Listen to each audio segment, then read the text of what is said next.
ഞാൻ ഇപ്പം നിൽക്കുന്നത് പുത്തനങ്ങാടിയാണ്, അതായത് തണ്ണീർമുക്കം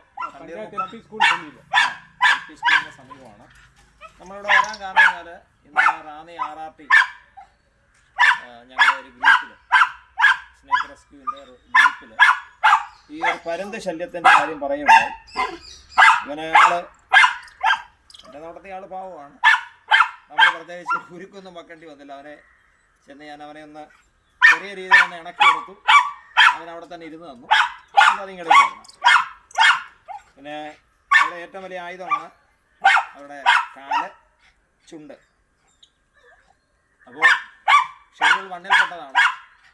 അതായത് ലൈസൻസ് ഇല്ലാത്ത ഒരാളെ പിടിക്കുക, അതിനെ ഉപദ്രവിക്കുക, കൊന്നുകളയുക. ഇതിലേത് ചെയ്തെന്ന് പറഞ്ഞാൽ 4 വർഷം മുതൽ 7 വർഷം വരെ തടവ് കിട്ടുന്നതായ ഒരു ശിക്ഷയാണ്. ഇത് ഫോറസ്റ്റ് നമ്മളോട് അനുവാദപ്പെട്ടതുകൊണ്ട്, ഇവരുടെ ആവശ്യം വലുതായതുകൊണ്ട്, നാളെ ആരണ്ടൊക്കെ വരാമെന്ന് പറഞ്ഞാൽ നാളെ എനിക്ക് പറ്റില്ല. അതുകൊണ്ടാണ് ഞാൻ ഹരിപ്പാട് നിന്ന് വരികയാണ്. ഞാനും എൻ്റെ 3 തവണ വന്ന്. എന്താ ഉണ്ടായ അനുഭവം എന്ന് പറഞ്ഞാൽ ഇവരിൽ നിന്ന് ഈ പുള്ളിക്കാരിൽ നിന്ന് ഉണ്ടായ അനുഭവം എന്താണ്? ഇവന് ശനിയാഴ്ച കൂടെ വരുന്നത്. ഉച്ചയ്ക്ക് മുമ്പ് അമ്മയെ അറ്റാക്ക് ചെയ്തു. എന്നിട്ട് അമ്മ ഹോസ്പിറ്റലിൽ കൊണ്ടുപോയി. മരുന്നൊക്കെ വാങ്ങിച്ചിട്ടാണ് കൊണ്ടുവന്നത്. അത് കഴിഞ്ഞ് നാട്ടായിട്ട് വെച്ചിരിക്കുവായിരുന്നു. ഇന്നലെ വൈകുന്നേരം ഇവനെ ഓടിച്ചിട്ടാ അവിടെ ഓടി നടന്നു വന്നിട്ടാണ്.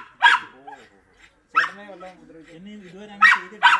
പക്ഷെ സാഹചര്യം കിട്ടാത്തതുകൊണ്ട് ചെയ്യില്ല. ചേച്ചിയോട് വലിയ കുഴപ്പമില്ല. അതൊരു കുഴപ്പമില്ല. ഓക്കെ, അങ്ങനെ നമ്മളിവിടെ റെസ്ക്യൂ കിട്ടുന്ന വരുന്ന ദിവസങ്ങളിൽ നമ്മൾ റാന്നി RRTക്ക് തന്നെ ഇത് നമ്മളെ കൈമാറും. ഓക്കെ, ഇവരെ ഹെൽപ്പ് ചെയ്യാൻ കഴിഞ്ഞാൽ ഒത്തിരി സന്തോഷം. ഒത്തിരി സമയം നമ്മൾ പാഴാക്കേണ്ടതായിട്ട് വന്നില്ല. അയാളും അതിനെ വില്ലിങ് ആയിട്ട് നിന്ന്. Okay, thank you.